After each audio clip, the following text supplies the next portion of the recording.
विस्तारा के तैयारे को फिर बम से उड़ाने की धमकी। दिल्ली से लंदन जाने वाली फ्लाइट की इमरजेंसी लैंडिंग, विमान की जांच में कोई भी मुश्तबा अशिया नहीं बरामद। और अमेरिका के ऑकलैंड में जंगल में शदीद आग बेकाबू, अब तक 10 घर चपेट में। हाईवे तक आग के पहुंचने कर हेलीकॉप्टर से बुझाई जा रही है आग। एवी headline, associate sponsor Patanjali Dant Kanti toothpaste, complete oral health का सच। मधुसूदन 100% देसी घी, purity tested by gas chromatography. Madhusudan दही, UHT मिल्क एंड छाछ।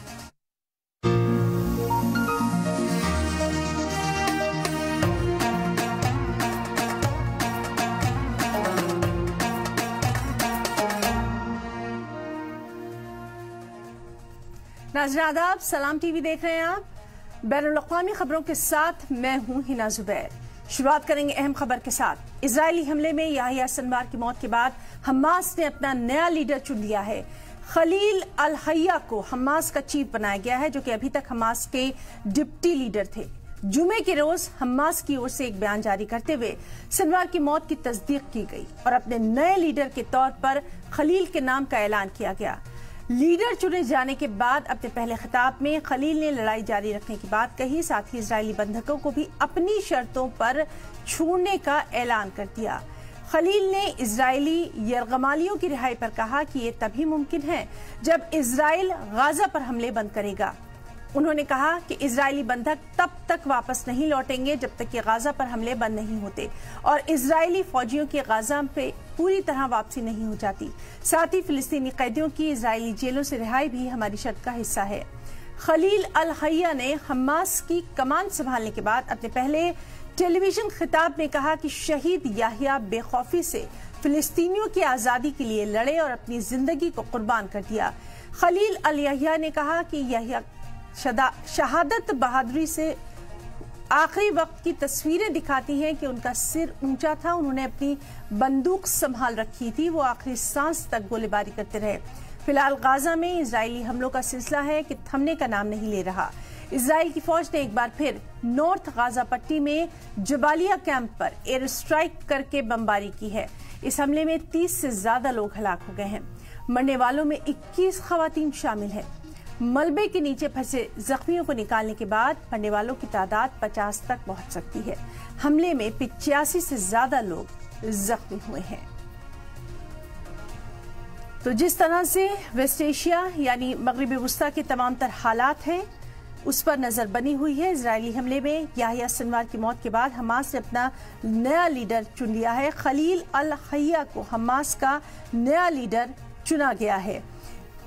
ये अभी तक डिप्टी लीडर के तौर पर इनको पहचाना जाता था और अब खलील अल हय्या को हमास का चीफ बनाया गया है।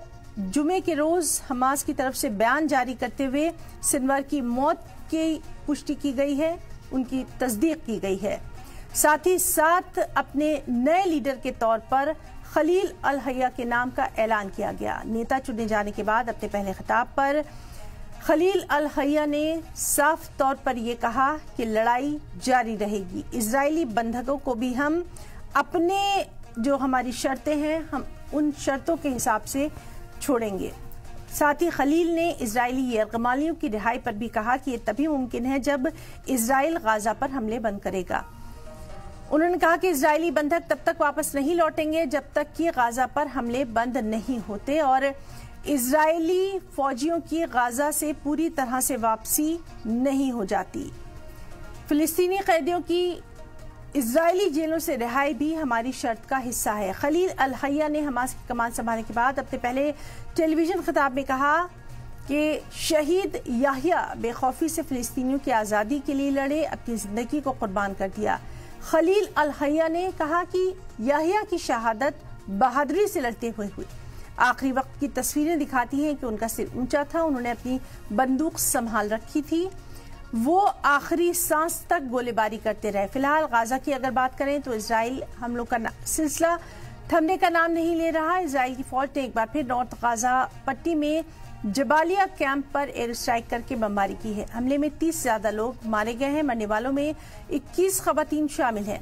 मलबे के नीचे फंसे जख्मियों को निकालने के बाद मरने वालों की तादाद 50 तक पहुंच सकती है। अभी तक की जो इत्तला है उसके मुताबिक 85 से ज्यादा लोग इसमें जख्मी बताए जा रहे हैं। तो अहम खबर मगरिब वुस्ता की, वेस्ट एशिया के जो तमाम तर हालात हैं उस पर हमारी नजर बनी हुई है।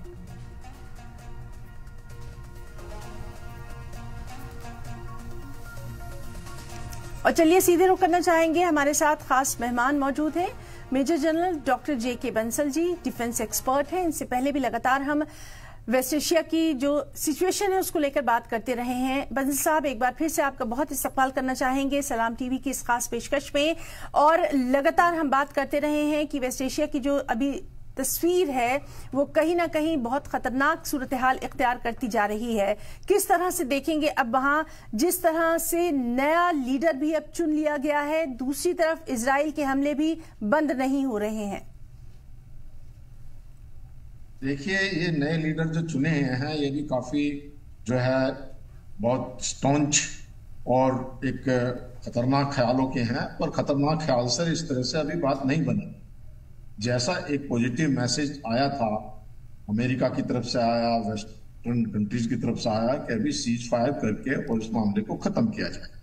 और एक प्रपोजल यहाँ तक भी बात चल रही थी कि इजराइल ने यह भी कहा है कि अगर वो इस सिनवार को इतना ही सम्मान देते हैं और सिनवार के लिए वो जो उनको इतना उनके मन में है, तो इस सिनवार की जो लाश को लेने के लिए जो है उनको उनके लास्ट राइट्स न करने चाहिए, और उसके लिए जो है वो शर्त रखेगा बंदूकों को रिहाई करने के लिए। तो एक पॉजिटिव माइंड से चलने वाली बात ठीक है। कह रहे हैं कि जी हम लड़ते रहेंगे और आखिरी दम तक लड़ेंगे। वो तो या सिनवार भी कहते थे कि हाँ मैं लड़ता रहूंगा आखिरी दम तक, और ये उनकी तहरीर में थे कि जब तक हम खत्म नहीं हो जाएंगे लड़ते। एक नेगेटिव सोच है, इसका कोई वो नहीं है। जो अभी जो याया सिनवार के बारे में था कि भाई हाँ उन्होंने ये देखा, उन्होंने प्रण ठाना हुआ था कि मैं इजराइल से बदला लूंगा या इजराइल के साथ बदले में क्या किया। 42,000 लोग वहां मारे गए, लेबनान में मारे जा रहे हैं, पूरा गाजा खत्म हो गया, क्या मिला? कुछ नहीं मिला। ऐसी जो है ये सबसे पहले अगर एक लीडर को सोचना है तो अपनी आवाम की प्रोटेक्शन के लिए सोचना है। जैसे कि इजराइल ने अपने आयरन डोम बना करके पहले अपनी जनता को सुरक्षित किया, और अब वो जो इजराइल है काउंटर अटैक ईरान पे करने से पहले अपनी सुरक्षा को कर रहा है। उसको यह है कि जब मैं अटैक करूंगा ईरान के ऊपर तो मेरे ऊपर दोबारा अटैक होगा, और थर्ड मिसाइल यूएस से मंगा लिए और B-2 बॉम्बर आ गए हैं। तो मतलब मेरा कहने का ये है कि ये जो स्ट्रेटजी है उसमें पॉजिटिव सोच के लिए अपनी जनता के बारे में, आवाम के बारे में सोचना, न कि एक नेगेटिव सोच करके मरने वाले वाली बात करनी है। जी ठीक है, हमारे साथ डॉक्टर ब्रह्मदीप अलूनी भी मौजूद हैं, इंटरनेशनल अफेयर्स के एक्सपर्ट हैं। ब्रह्मदीप सर, आपका भी बहुत हम वेलकम करना चाहेंगे सलाम टीवी की इस खास पेशकश में, जिसमें हम वेस्ट एशिया की जो सिचुएशन है उसके ऊपर बात कर रहे हैं। और कहीं ना कहीं इससे पहले भी जब हम पैनल में बैठे थे तो यही बात हो रही थी कि 1 या 2 दिन नहीं बल्कि ये हालात लगातार खराब होते दिखाई दे रहे हैं। अब एक तरफ तो हमास ने अपना नया लीडर चुन लिया है, उनकी अपनी शर्तें हैं, दूसरी तरफ इजराइल भी हमले लगातार जारी रखे हुए, और ताजा हमलों में एक बार फिर से सबसे ज्यादा बेकसूर लोगों के मारे जाने की खबर आ रही है। देखिए, वैसे ये युद्ध जो है वो बहुत दिलचस्प तौर पर पहुंच गया है, क्योंकि याह्या सिनवार की मौत के बाद अब जो डिप्टी लीडर को लीडर बनाया गया है, ये सारे लोग कतर रहते हैं। मतलब जमीन पर हमास का कोई बड़ा लीडर बचा नहीं है, और ऐसे में आने वाले समय में अब हमास पर किसका नियंत्रण होगा, गजा में जो बंधक है वो किसके पास है, वो कहां पर छुपाए गए, क्योंकि अलग अलग जो समूह उनके पास बंधक है। तो अब हमास किसी लीडर की घोषणा जरूर हो जाए। अब रफा बॉर्डर भी जो बंद हो गई है, तो जो हथियार आना बंद हो गए, कुल मिलाकर हमास की लीडरशिप जो है वो खत्म हो गई है और अपना तफरी का माहौल है। तो अब हमास संभवतः कैसे उठ खड़ा होता है देखना बड़ा दिलचस्प होगा। लेकिन इजराइल के जो हमले वो लगातार जारी है, और ये हमले अब लेबनान हिजबुल्लाह में ज्यादा आपको देखने को मिल सकते हैं। आने वाले समय में ये कोशिशें हो सकती है फिलिस्तीन को लेकर के इन समूहों को राजनीतिक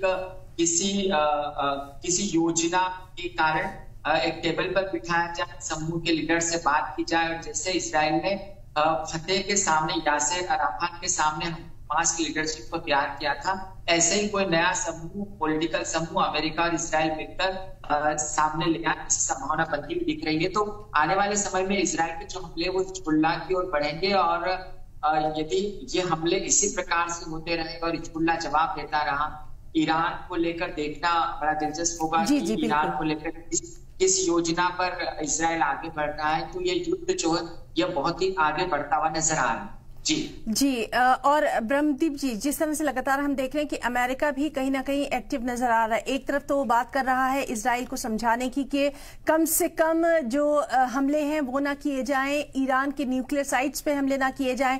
दूसरी तरफ उसने अपने जो थॉट सिस्टम है उसको बाकायदा इजराइल में अब पहुंचा दिया है, वहां पर अपने लोग भी लगा दिए हैं। किस तरह से देखेंगे आप अमेरिका के इस पूरे पॉइंट ऑफ व्यू को? देखिए, अमेरिका इजराइल की खिलाफत सार्वजनिक तौर पर करता हुआ नजर आता है कभी कभी, लेकिन असल में जो इजराइल और अमेरिका का जो सहयोग है वो बहुत आगे तक का सहयोग है, क्योंकि इजराइल जो है वो एक ऐसा बेस है अमेरिका का जो पूरे मध्य पूर्व पर उसकी नजर रखने में मदद करता है।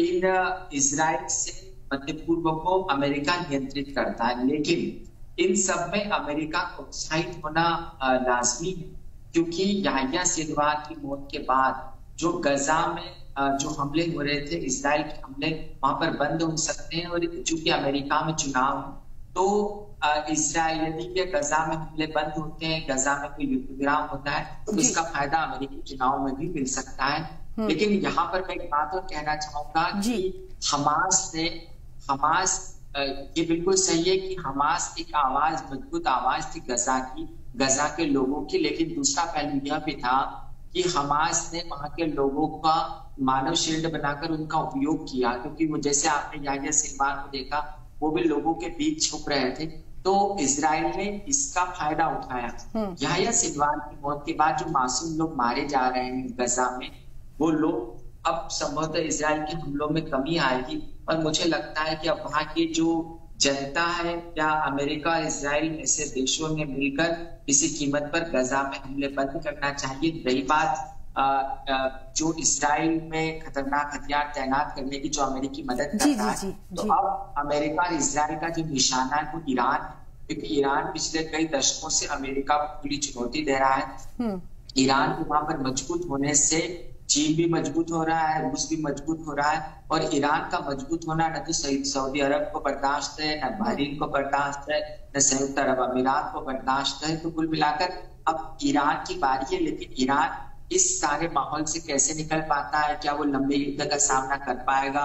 यह युद्ध किस स्तर तक आगे बढ़ेगा? क्या परमाणु ठिकानों को ईरान के निशाना बनाया जाएगा? और यह सब हुआ तो रूस की क्या भूमिका होगी? यह सब बिल्कुल एक नई सिचुएशन जो है वो नजर आ रही है। और अभी तो सिर्फ बात हो रही है इजराइल की या हमास हिजबुल्लाह की, लेकिन ईरान कहीं ना कहीं इसमें इन्वॉल्व नजर आ रहा है, जैसे कि अमेरिका नजर आ रहा है। जनरल जे के बंसल साहब, आपसे भी हम समझने की कोशिश करेंगे।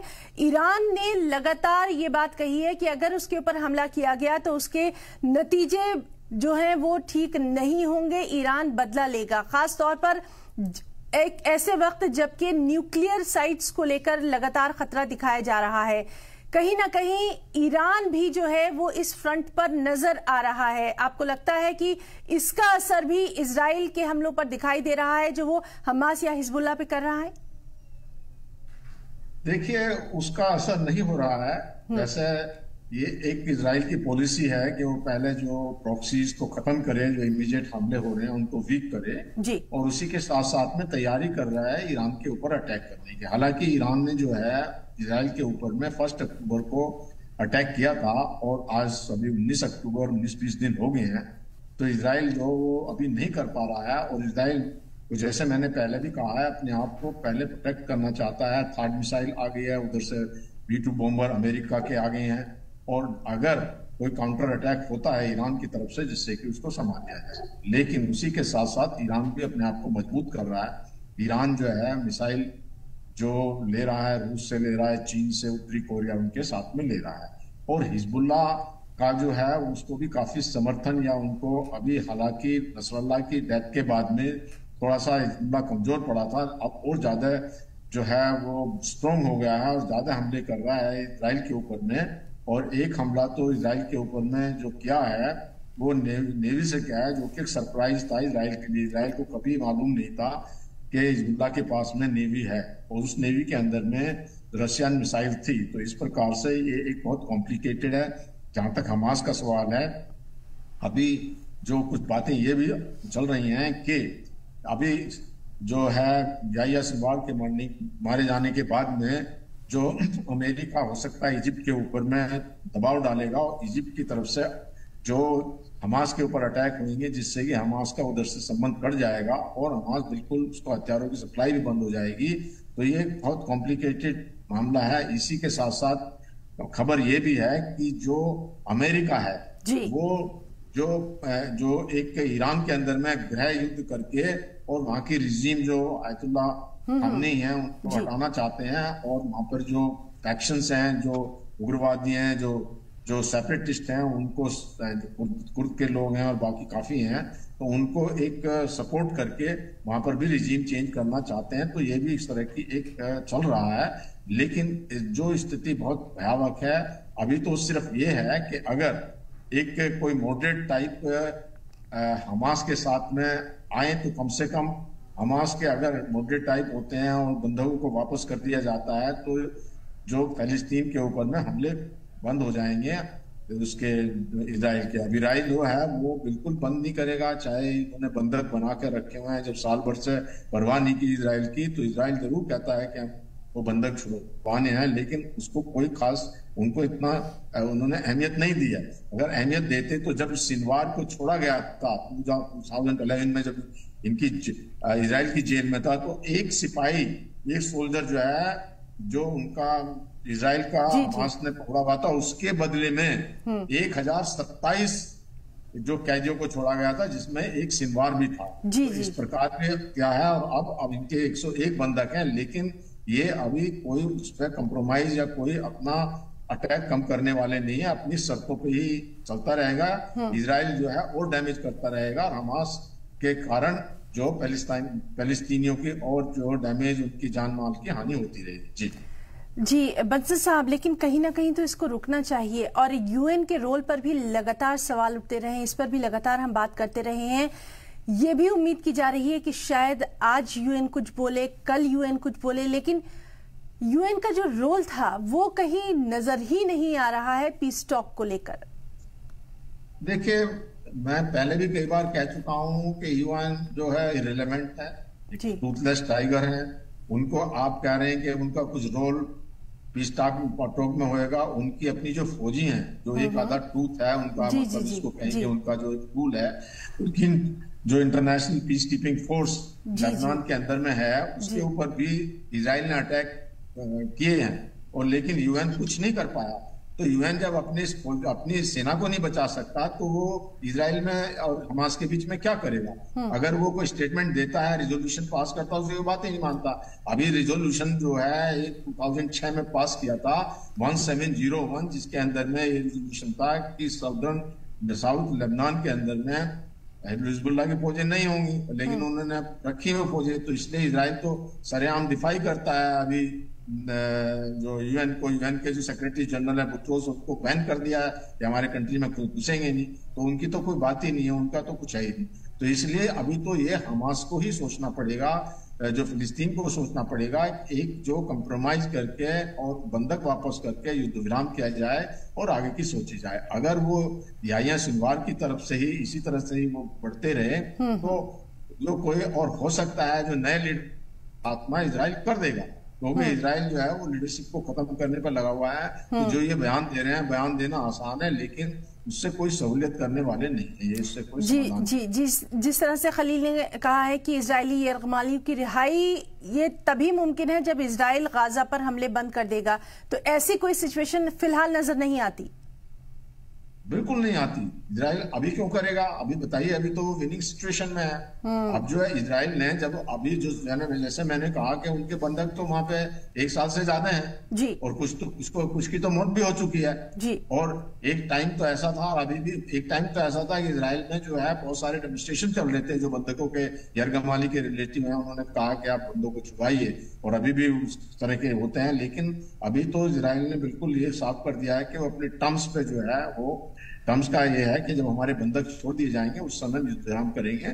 और मेरे ख्याल से इसमें ही जो इजराइल, देखिए आपको एक बात बताइए, मतलब बड़ी मैं आपको ये कहना चाहता हूं कि ये एक नॉन फैक्ट है कि जब कोई सेना जो है हारती होती है और उसको लगता है कि उनके सैनिकों को मार दिया जाएगा, तो वो सरेंडर कर देती है। वो सरेंडर करके, जैसे पाकिस्तान की सेना ने सरेंडर किया था 1971 में 95,000 लोगों को। अगर वो भी कहते जी नहीं हम तो आखिरी दम तक लड़ेंगे, तो सारे मारे जाते हैं। इसी प्रकार से जब जो है ये हमास कुछ नहीं कर पा रहा है और अपने बंदकों, अपने लोगों को मरवा रहा है, 42,000 मर चुके हैं, तो इस ऐसी स्थिति में तो हमास को सरेंडर करके जो अपने लोगों की जान माल को बचाना बहुत जरूरी है।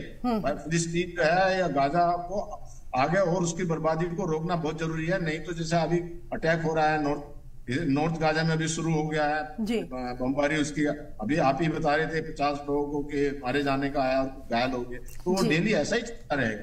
तो इसलिए अभी जो उनके नेता हैं, ये मेरे ख्याल से कोई ऐसे मॉडरेट को आना चाहिए था जो कोई समझदारी का काम करके और अभी फिलिस्तीनियों को भी बचा ले और लड़ाई को बंद कर। जी बिल्कुल, ये वक्त की सबसे ज्यादा जरूरत है कि इस लड़ाई को रुकना चाहिए और सभी को कोशिशें करनी चाहिए। डॉक्टर ब्रह्मदीप, आपसे भी हम समझने की कोशिश करेंगे। यूएन के रोल पर लगातार सवाल उठ रहे हैं। लगातार कहा जा रहा है कि जो किरदार उसको अदा करना चाहिए था वो नजर ही नहीं आ रहा है और दुनिया जो है वो थर्ड वर्ल्ड वॉर की तरफ बढ़ती नजर आ रही है। तो फिर ऐसी ऑर्गेनाइजेशन का फायदा ही क्या है? ऐसी प्रेसिडेंटशिप का फायदा ही क्या है जो कि सिर्फ मूक दर्शक बनी हुई है, सिर्फ खामोश तमाशाई बनी हुई है?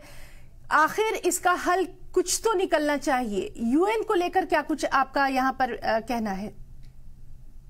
देखिए, जब यूएन का गठन हुआ था तो यह माना गया था कि द्वितीय विश्व युद्ध के बाद तृतीय विश्व युद्ध नहीं होगा। यूएन के जो चार्टर है या जो उसके उद्देश्य है, उसमें लोकतंत्र की रक्षा, लोकतंत्र की स्थापना, मानव अधिकारों की रक्षा, जो कमजोर गरीब राष्ट्र है उनकी रक्षा, ऐसे कुछ उद्देश्य बनाए गए। लेकिन जो यूएन लोकतंत्र के नाम पर स्थापित हुआ है, लोकतंत्र की सुरक्षा के नाम पर, उसके 5 सदस्यों के हाल देखिए आप कि ब्रिटेन, अमेरिका और फ्रांस, यहाँ तो लोकतंत्र है, लेकिन चाइना में लोकतंत्र नहीं है, रूस में लोकतंत्र नहीं है। मतलब 3-2 से जो स्थिति वो वैसे ही खराब। अगली बात यह है कि ये जो सुरक्षा परिषद के सदस्य हैं, जो जिम्मेवारी उठाते दुनिया में शांति स्थापित करने की, तो ये अपने अपने हितों के लिए लड़ते हैं। यदि इनके हित है तो फिर ये ईरान में घुस के वहां के वैज्ञानिक को भी गोली मार देते हैं। आत्मनिर्णय के नाम पर किसी देश के जो सैन्य अधिकारी उसको निशाना बना देते हैं। तो ये जो सुरक्षा परिषद के 5 सदस्य हैं, यदि इनकी ऐसी ही दादागिरी चलती रहे, यदि ऐसी बेलगाम चलते रहे, तो फिर यूएन पर किसका भरोसा रहेगा? यूएन पर भरोसा तब रह सकता है जब उसमें भारत जैसे देश हो, इंडोनेशिया जैसे देश हो, टर्की जैसे देश हो, जो लोकतांत्रिक आवाज को बनकर दुनिया भर का प्रतिनिधित्व करे। लेकिन यहाँ तो महाशक्तियां जो है, आप इजराइल को देख ले, इजराइल और फिलिस्तीन का जो विवाद है वो 2 देशों का विवाद नहीं है। वहां पर उस पूरे मध्य पूर्व में किसका कब्जा होगा, कौन वहां पर आर्थिक तरीके से फायदा उठा पाएगा, किसकी सामरिक स्थिति होगी, कौन सीरिया में जाना है, किसको लेबनान में जाना है। तो कुल मिलाकर सुरक्षा परिषद में जब तक सुधार होता नहीं है तब तक यूएन का कोई मतलब नहीं है। लेकिन दुर्भाग्य इस बात का है कि यूएन की नाकामी के कारण रूस यूक्रेन युद्ध लगातार चल रहा है। जी बिल्कुल सही। जी, तो लाखों बच्चे जो है भूखे मर रहे हैं, उनको अनाज नहीं मिल पा रहा, दुनिया भर में गरीबी फैल रही है और युद्ध बदस्तूर जारी है जिसमें अरबों रुपया फूका जा रहा है। तो यूएन की जो प्रासंगिकता जैसे जैसे खत्म होती जा रही है, वैसे वैसे दुनिया थर्ड वर्ल्ड वॉर की ओर बढ़ रही है और ये मानवता के खिलाफ बहुत बड़ा अपराध होगा। जी बिल्कुल। तो अपने दोनों खास मेहमानों का इस खास पैनल का हिस्सा बनने के लिए हम बहुत बहुत शुक्रिया अदा करना चाहेंगे, क्योंकि वेस्ट एशिया पे जिस तरह से हालात बने हुए हैं उस पर लगातार नजर हमारी बनी हुई है। तो फिलहाल खबरों में इतना ही, लेकिन लगातार खबरों का सिलसिला जारी रहेगा। देखते रहिए सलाम टीवी। आदाब।